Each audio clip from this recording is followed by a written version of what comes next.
Olá, estudantes da nossa rede de ensino, sejam muito bem-vindos a mais uma aula nossa aqui nos nossos estúdios. Você, professor, e você que nos assiste por curiosidade, sejam muito bem-vindos, tá certo? Quero agradecer a todos que estão aqui neste momento, ajudando aqui a fazer essa filmagem, né, essa gravação da aula que chega até você, tá certo? Bom, eu sou a professora Sumaia e estou aqui com a tradução em Libras com a Kátia. Olá, Kátia, tudo bem? E daqui a pouco a Natália vai entrar também aqui para fazer a tradução do Libras, tá certo? Bom, e vamos para a nossa aula sobre o nosso aprofundamento à cultura do solo do campo à cidade. A unidade curricular 2, ação humana e suas consequências, e o componente curricular processos químicos e a fertilidade do solo. O tema da aula de hoje, ou o nome da nossa aula, equilíbrio ácido-base e o solo. A gente está na atividade 3, a aula 5. Então aí, galerinha, já dei uma introdução para vocês do que a gente vai falar hoje, tá? Lembrando que a gente está estudando os processos que ocorrem no solo e que levam à fertilidade ou à infertilidade dele, ou à baixa produtividade desse solo, né? Fazendo com que ele se torne improdutivo, impróprio, né, para a agricultura. Então a gente vai estar falando um pouquinho sobre essas relações dentro dessa atividade, tá certo? E essa atividade, ela prioriza aí o processo de fertilização, né? E o que acontece com a fertilização em excesso. E é isso hoje que a gente vai observar aqui hoje na nossa aula, beleza? Então vem comigo. Antes de tudo, não esqueçam de pegar aí o diário de bordo para anotar as informações importantes. Vocês vejam que a informação importante é tão importante que ela está em duplicata, tá certo? A data da aula, tá certo? Que você está assistindo a este vídeo, o nome que eu já falei para vocês e não esqueçam, claro, de avaliar aí positivamente a nossa aula com o QR Code que aparecer no final, tá certo? Bom, dito isso, vamos para os momentos. Então, a gente tem sempre um momento aí em todas as atividades da introdução, do desenvolvimento e da sistematização. E aí, o nosso momento atual é o desenvolvimento dessa atividade 3, beleza? Então, aí está o nosso roteirinho que a gente já viu e o que vamos ver. Aula 1, a gente viu o crescimento populacional e demanda por alimento, revolução industrial e revolução verde. Na aula 2, vimos fertilizantes. Na aula 3, equilíbrio químico, introdução apenas, partindo da cinética química, tá certo? Velocidade de reação. Aí na aula passada, tá certo? Alteração, alterando o equilíbrio químico. Foi essa aula que nós estudamos na aula passada. Tá certo? Eu trouxe para vocês aí as modificações, o princípio de Le Chatelier. Lembram disso? Bom, e aí ainda trouxe uma atividade que a gente resolveu na aula juntos, tá certo? Eu espero que tenha sido juntos ou que vocês tenham pausado a aula para escrever, para discorrer antes da resposta final. E claro, para a aula de hoje a gente vai ver o equilíbrio ácido-base. Então é também conhecido como equilíbrio iônico. E a sua relação com o solo, tá certo? Claro, porque a gente precisa contextualizar dentro do nosso aprofundamento. Então a gente está retomando a formação geral básica e aprofundando, relacionando essa formação geral básica com o nosso aprofundamento aí na área de ciências humanas, e sociais, não é isso? E também ciências da natureza. Beleza? Então vamos lá. Qual que é o objetivo da aula de hoje? Entender o equilíbrio químico iônico, tá certo? Ácido-base, para entender os efeitos no solo. Então, uma vez entendido como a gente vai observar esse equilíbrio químico, a gente pode entender o que vai acontecer no solo com excesso de adubação. Beleza? Bom, então só retomando aí, a gente falou sobre a Revolução Industrial, a gente falou sobre a teoria malthusiana, sobre a questão de o quanto a população cresce e a alimentação também, mas a gente já viu que essa teoria ela foi descartada, tá certo? A melhoria foi feita na agricultura e por conta dessa melhoria a gente teve aí uma uma produtividade maior do campo, o que possibilita muitas vezes a alimentação, né? O processo Haber-Bosch incentivou essa questão de adubação aí no campo, na produção de amônia em 1913, mas também na amônia, quando eu falo, é para a produção de fertilizantes, né? Falando em relação ao solo, mas claro, quando a gente fala também em relação não ao solo apenas, mas nessa época também foi importante na indústria de explosivos que eu comentei com vocês, tá certo? E corantes também que a gente viu na aula passada.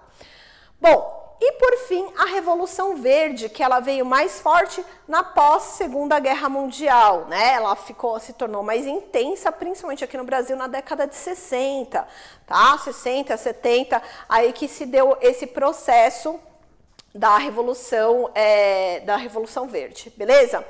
Bom, galera, o que a gente trouxe para contextualizar isso? O quanto foi importante a questão da adubação para fertilização do solo, para poder produzir principalmente alimentos e alimentos em larga escala. Por quê? Porque esses alimentos eles precisam ser demandados para outros locais que muitas vezes não conseguem ter a quantidade de alimento necessária para alimentar o seu país ali. Ou às vezes porque o cultivo daquela propriedade não se dá ali dentro daquele âmbito, daquela região, não só por conta do solo, mas também por conta das condições climáticas.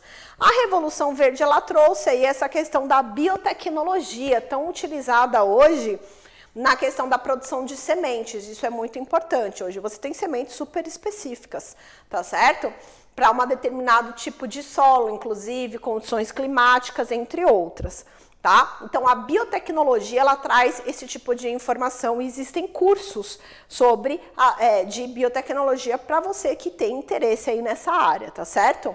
Bom, e aí, em uma das aulas anteriores, claro, a gente está falando de fertilizantes, eu trouxe aí uma instrução normativa de 2020, onde define os fertilizantes, nesse caso a gente falou mais sobre biofertilizantes, a classificação desses biofertilizantes e a composição química desses fertilizantes, o que eles precisam ter.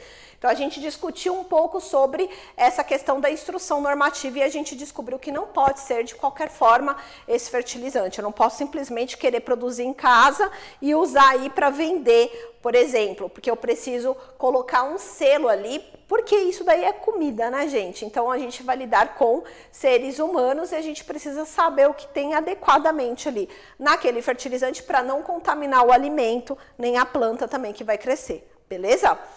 Bom, e aí a gente entrou na química também propriamente dita. Então a gente falou sobre cinética, que eu comentei com vocês. De cinética a gente entrou em velocidade, né, dessa reação. A gente compreendeu a velocidade de uma equação e a partir dessa velocidade da equação a gente trabalhou o equilíbrio químico. E aí eu trouxe outros conceitos básicos para vocês sobre reações químicas, tá certo? Como que a gente monta. Então uma equação química é uma forma de representação de uma reação química, onde antes da seta nós temos os reagentes, depois da seta os produtos.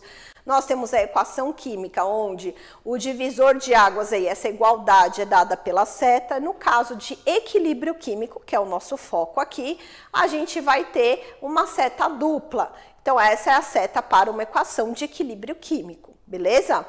Bom, e aí, pegando a questão da cinética, num momento de equilíbrio, a gente tem velocidade direta igual a velocidade inversa, tá certo? Por isso que existem as duas setas. Então, a gente monta aí as equações que vocês estão vendo abaixo aí dos reagentes. E aí, a gente, através dessas equações de equilíbrio, a gente chega na equação de cinética, perdão, a gente chega nas equações de equilíbrio químico que estão colocadas aí, tá certo? Bom, essa foi a trajetória, de uma forma bem rápida, sobre a nossa questão. E por que a gente trabalhou aí a equação de equilíbrio químico? Para a gente entender como é que vai ficar as próximas equações. Então, nesse caso, a gente viu, por exemplo, na aula passada, a equação de equilíbrio da própria amônia, né? Porque é um dos fertilizantes muito importantes aí, estudados por Haber-Bosch, que eu trouxe para vocês aí. Beleza? Então, na tela para vocês aí tem como é que a gente monta a equação de equilíbrio. Então, se vocês observarem aí, eu vou fazer umas marcações aí nesse slide, para vocês observarem que se a gente tem aqui os reagentes, tá certo? Opa, deixa eu apagar aqui. Então, nós temos aí os reagentes do lado esquerdo, reagentes, e aí a seta, depois o produto, e nesse caso produto porque é um só, tá? E o que a gente observa desse lado aqui? A gente vai observar que quem tá em cima são os produtos, tá certo? Nesse caso, o produto, e quem tá embaixo é o reagente, tá certo? Espero que eu não tenha pego na Kátia. Não peguei. Bom, tudo bem, gente? Então, é essa a relação aí que a gente montou da nossa equação de equilíbrio. Então, e depois eu trouxe para vocês na última aula como que esse equilíbrio pode ser trabalhado. Então, quando a gente está numa indústria, o ideal é a gente sempre ter o produto. Então, a gente vai para reações que elas atendem a uma condição de equilíbrio, ou seja, o que eu quero dizer é que nem sempre a reação misturou, formou tudo e usou todos os reagentes. Muitas vezes elas entram na condição de equilíbrio. E para uma indústria, numa visão industrial, eu quero consumir todo o reagente, o máximo possível. Seria a matéria-prima, tá? O consumo de toda a matéria-prima para formar todo o produto, tá? Isso que é o ideal. O produto é o que eu quero vender para as empresas aí, para eu poder ter meu rendimento, tá certo? E pagar meus funcionários. Então, pensando nisso, a gente trabalha aí com a relação de equilíbrio químico. E aí a gente viu aí os fatores que a gente utiliza para aumentar essa relação. Então, a gente viu que o aumento da concentração dos reagentes desloca o equilíbrio para a direita, para a formação de produto. O aumento da concentração de produto, que não é meu ideal, desloca para a esquerda, para a formação dos reagentes, o que não é ideal para a gente. Quando a gente fala, então, a gente está falando em termos de concentração, né, de quantidade, aquele que eu mostrei na nossa balança. Falando de temperatura, a gente precisa observar se a reação é endo ou exotérmica. No caso de um ΔH maior que 0, a gente tem uma reação endotérmica, que eu expliquei que é aquela que precisa absorver energia. E no caso de um ΔH menor que 0, a gente tem uma reação do tipo exotérmica, ou seja, aquela que libera energia. Então, a gente precisa ver sempre o ΔH da reação, tá certo? Bom, mas e aí, galerinha, como é que a gente faz em relação à pressão? Porque a gente observou lá que quando a gente trabalhou com a formação de amônia, a gente tem o gás nitrogênio, o gás hidrogênio, formando o gás amônia, tudo gasoso. Então, a pressão também, nesse caso, influencia, porque a gente tem agentes gasosos. E aí, no caso da pressão, o que acontece é que quando a gente fala pressão, a gente tem que pensar nessa área ou nesse local onde estão os gases contidos. Então, quando a gente aumenta a pressão, a gente favorece o menor número de mols de gases, tá certo? E quando a gente diminui essa pressão, então a gente favorece o maior número de mols, tá? De gases, sempre gases, pessoal, tá? Vou colocar aqui, ó, gases, tá? De substâncias gasosas, beleza? Tudo bem até aqui? Já recordaram? Então, até aqui a gente já falou do princípio de Le Chatelier, esse resuminho aí que eu trouxe para vocês da nossa aula passada. E agora, entrando no assunto da nossa própria aula, a gente vem trazer aqui a definição, né, de ácidos, e aí nós temos três cientistas que falam sobre ácidos. O primeiro deles é Arrhenius, depois Bronsted e Lowry, e depois Lewis. Aí você vai falar, Sumar, por que você colocou esse círculo? Porque a ideia do círculo é para mostrar a amplitude desse conceito. Então, Arrhenius, ele foi super específico e deu uma definição bem específica para ácido.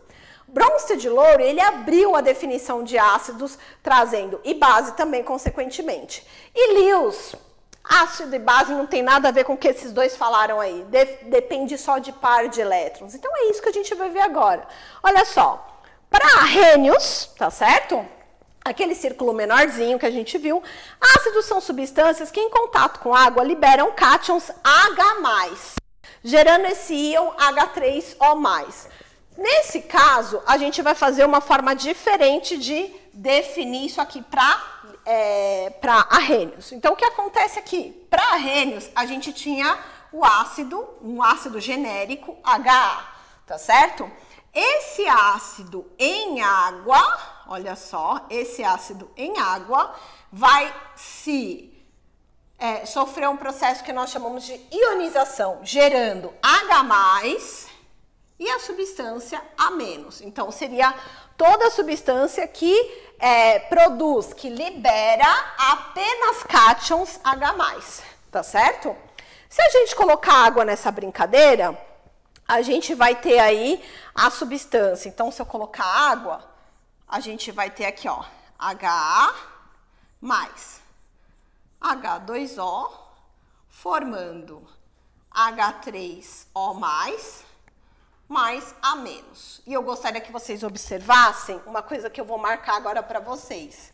Esta seta aqui, ó, tá?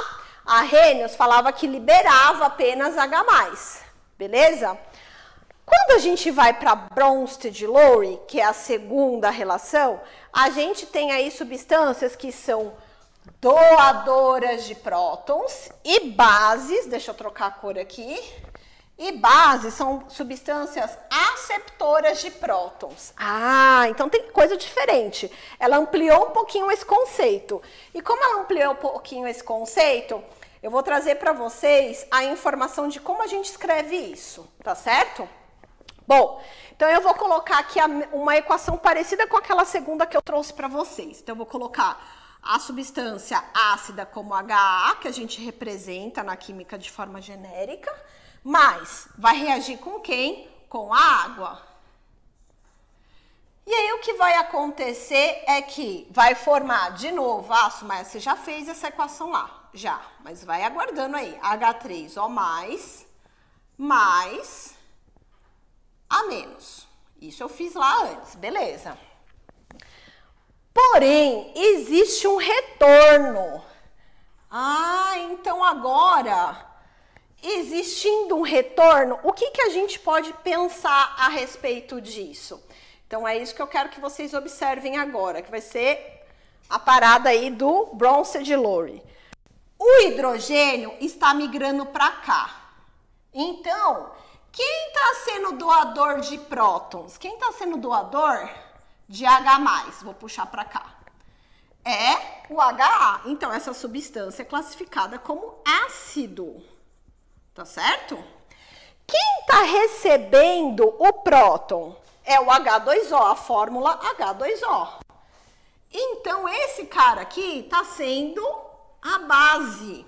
Pô, mas água é básico? Nessa forma, ela está se comportando como base. Nessa forma, beleza? Vamos olhar do outro lado.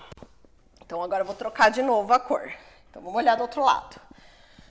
Se a gente observar aqui, olhando para essa forma, voltando, né, da direita para a esquerda, a gente vai ver que o H que está aqui, ele volta para cá. Olhando no sentido contrário, né, como se a gente fosse japonês, vendo de um lado para o outro. Tá certo? Não é só japonês não, né, árabe também. Bom, se a gente olhar, quem está doando agora é o H3O+. Então, essa substância que está sendo doadora de prótons, ela vai ser chamada de ácido conjugado. Tá certo? Conjugado. Isso. Tá certo? E aí, a gente vai ter o A-, trocando de cor de novo. Tá certo? Doador de prótons, aceptor de prótons, a gente chama de base conjugada. Ih, peguei no Libras? Não, conjugada. Agora é a Natália. Oi, Natália.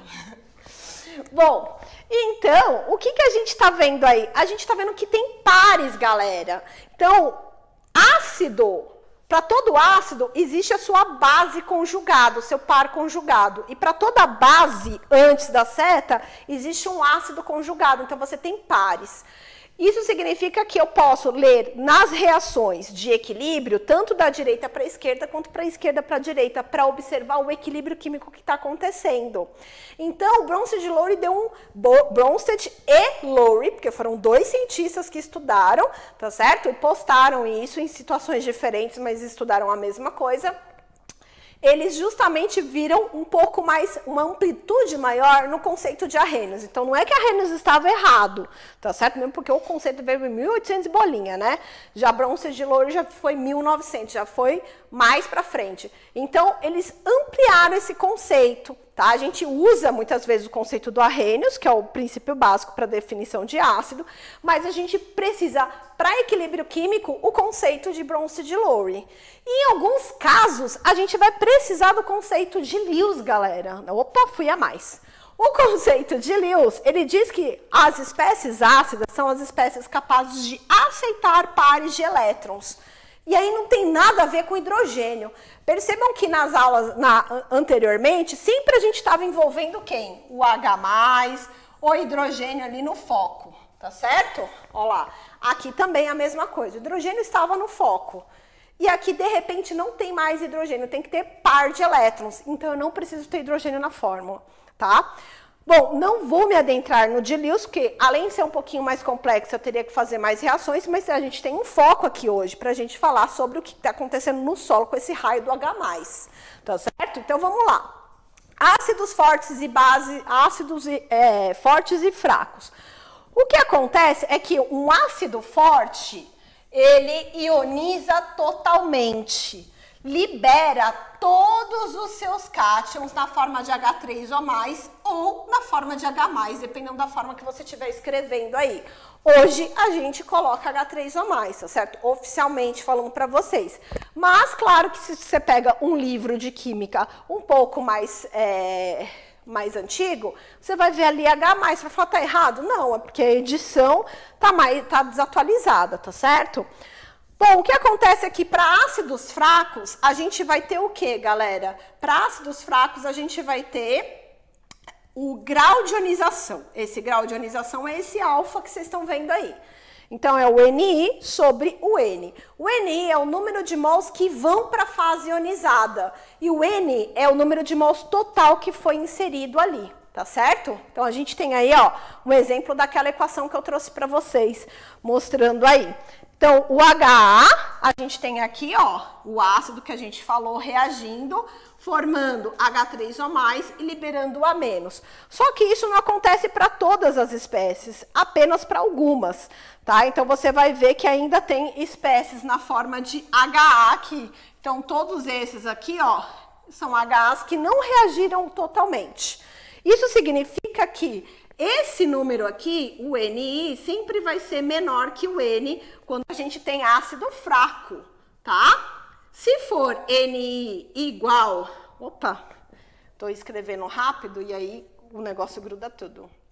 Então, se a gente tiver o Ni igual ao N, a gente vai ter um ácido forte.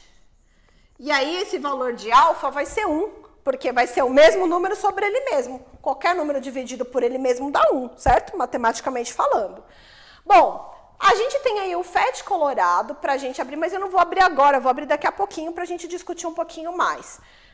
O que eu quero trazer com vocês? No equilíbrio iônico, a gente já falou sobre isso, eu só estou retomando. A gente tem duas situações acontecendo. Dissociação é para separação de íons. E isso acontece quando a gente estuda as bases. Principalmente, tá? Bases são iônicas. Ou sais, tá certo? Quando a gente fala de sais.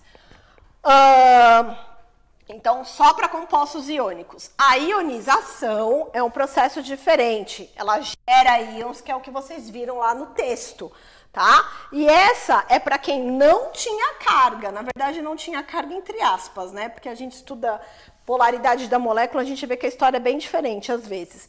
E aí, o que acontece é que ela passa a ter carga, beleza? E isso acontece com as substâncias ácidas, beleza? Bom, então aqui a gente tem aí um resumo das espécies químicas, os cátions e ânions. Então, os íons provenientes de sais minerais e bases que sofrem dissociação. E aqui a gente vai ter a questão do equilíbrio químico, quando a gente fala de cátions e ânions, que são promovidos através de ácidos, se tornam íons, belezinha? Bom, o equilíbrio ácido e base, a gente gera equação, gente. Olha lá, ó, o Ka e o Kb. Eu vou focar no Ka, beleza? O Kb seria da base. Como a gente não está com foco, o Kb para mim o que me interessa é a concentração de OH-. Por que me interessa a concentração só de OH-? Por conta do equilíbrio iônico da água. A água também tem o equilíbrio porque ela sofre um processo chamado de autoionização, tá? Nesse processo de autoionização, a água vai formar H3O+, e OH-. Só que a quantidade de frequência que isso acontece é muito pequena, fazendo com que o seu equilíbrio, quando a gente escreva, seja essa equação que a gente utiliza e a quantidade de íons muito baixa, tá certo? Então, vamos ver isso aqui melhor, tá certo? Deixa eu abrir tudo aqui. O Kw tem valor de 1 vezes 10 a menos 14. Isso significa que eu tenho 14 zeros na frente desse 1 aqui, ó. Tá certo? O que quer dizer isso? Como o Kw é produto, ó, vezes, significa que eu tenho esse valor aqui e esse valor aqui. Então, quando eu multiplico esses dois valores, a gente chega nesse valor aqui. Beleza? 1 vezes 10 a menos 7 e 1 vezes 10 a menos 7 é quando a gente tem a água neutra, né? A gente fala que a água é neutra. Quando esses valores, eles oscilam, tá? A gente vai ter a relação ácido e base. Bom, e como que isso afeta o solo? Então, para a gente entender melhor o que está acontecendo aqui. Vamos observar essas equações de equilíbrio da amônia no processo da acidificação. Então, isso daqui é o adubo, tá, gente? Então, isso daqui é o adubo. Não o adubo orgânico necessariamente, né? Geralmente é o adubo químico também. Mas a gente está falando do processo de adubação ou fertilizante, tá? Ou fertilizante. Opa! Aqui. Então, percebam que é uma equação de equilíbrio, onde você tem o processo da dissociação primeiro acontecendo, porque isso é um sal. Dissociação. Tá separando, tá? E depois a gente tem o processo da reação química acontecendo. Então, o cátion amônio vai liberar o hidrogênio para a água que está no solo. E aí o solo vai ficar como, gente? Acidificado. Eu tenho H3O+, no final da situação. Então, a adubação em excesso acidifica o solo. Ou, em outro caso, aqui a gente vai ter o sulfato de amônio. Ele vai sofrer reação de oxidação com oxigênio presente no ar e no material poroso do solo, porque o solo tem espaço e ele vai ter as raízes respiram, gente. Então, o oxigênio ele também vai estar presente ali no solo. Por isso que o solo precisa ser sempre revolvido ali, tá certo? Não pode ser consistente. E aí, o que acontece é que dentro desse processo, você vai ter reações de oxidação, transformando aí o amônio, né? O cátion-amônio em nitrato. Claro que vai ter aí também a ajuda de alguns micro-organismos que vocês estudam aí no ciclo do nitrogênio, bactérias, né? Que vão fazer isso. E aí, o que acontece é que vai liberar água no meio e liberou o que, gente? Aqui nessa equação demonstrado, H+. Então, de novo, trazendo para vocês que há uma acidificação se a gente aduba em excesso, tá certo? Bom, então, o que eu trouxe para vocês aí desse contexto? A gente estudou equilíbrio químico para entender essa relação de como a gente vê um equilíbrio para reações de ácido e entender aonde a gente vai observar esse ácido, quem está doando esse H+, e como que ele está sobrando dentro das reações. Beleza? Então, a gente já viu também essa questão de adubar, não significa que o vegetal ali vai crescer mais forte, tá certo? Porque até pra gente, se a gente for falar também, né, comida de excesso também faz mal à saúde. Tudo em excesso faz mal, Beleza? Pessoal, então, ó, pense na importância do conhecimento sobre a química dos fertilizantes aí. Esse processo ele é muito utilizado nos dias atuais. Como podemos corrigir os efeitos causados pelo excesso da adubação? Beleza? Então, fica aí a ideia para vocês. As nossas habilidades estão no final da aula para vocês observarem, tá certo? E agradeço a participação. Não esqueçam aí de fazer a avaliação da nossa aula. Até mais!